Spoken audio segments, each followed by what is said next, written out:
दर्पण कहानियों की एक श्रृंखला है जो समाज के अनदेखे प्रश्नों को सामने लाने का प्रयास करती है।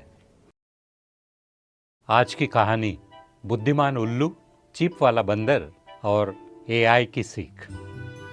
बहुत समय पहले एक घने जंगल में सभी जीव जंतु सुख शांति से रहते। वहाँ एक बूढ़ा ज्ञानी उल्लू रहता था जिसे सब मुनि उल्लू कहते थे। वह हर रात वृक्ष की सबसे ऊंची डाल से दुनिया को निहारता और ज्ञान की बातें करता। एक दिन शहर से एक चमकता हुआ बंदर आया। उसके सिर पर एक हेलमेट जैसी टोपी थी जिससे नीली पीली रोशनी निकल रही थी। वह चिल्लाया, मैं अब एआई बंदर हूँ, आर्टिफिशियल इंटेलिजेंस से जुड़ा हूँ। अब सोचने की जरूरत नहीं, एआई मेरे लिए सब करता है। हिरण ने पूछा, एआई क्या है? बंदर बोला, एआई यानी कृत्रिम बुद्धिमत्ता। ये मशीनें इंसानों से ज्यादा तेज सोचती है। मैं क्या खाऊं, कहाँ जाऊं, किससे बात करूं, सब एआई तय करता है। मैं अब गलती नहीं करता।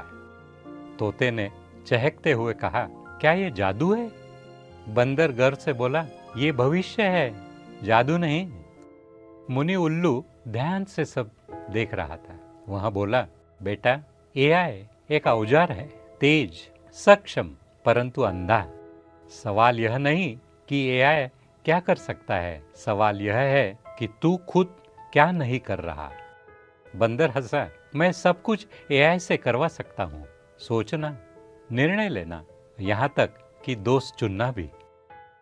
कुछ दिन बाद जंगल में एक संकट आ गया। नदी का रास्ता बदल गया और जल की भारी कमी हो गई।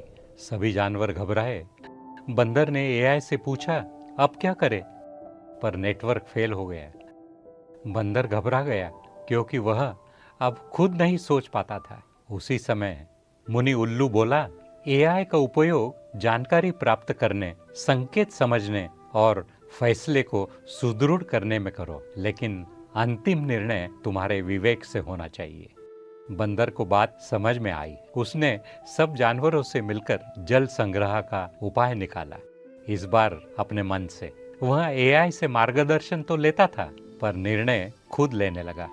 अंत में वह बोला, एआई शक्तिशाली है, पर कब, कितना और कैसे उपयोग करे, यह जानना ही सच्ची बुद्धिमानी है। अब जंगल में एक नई कहावत चल पड़ी, एआई अच्छा सेवक है पर खराब मालिक।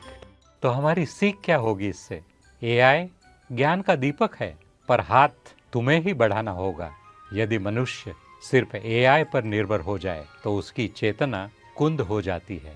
विवेक और संवेदना को बनाए रखते हुए एआई का सीमित, विवेकपूर्ण और उद्देश्यपूर्ण उपयोग ही सही मार्ग है।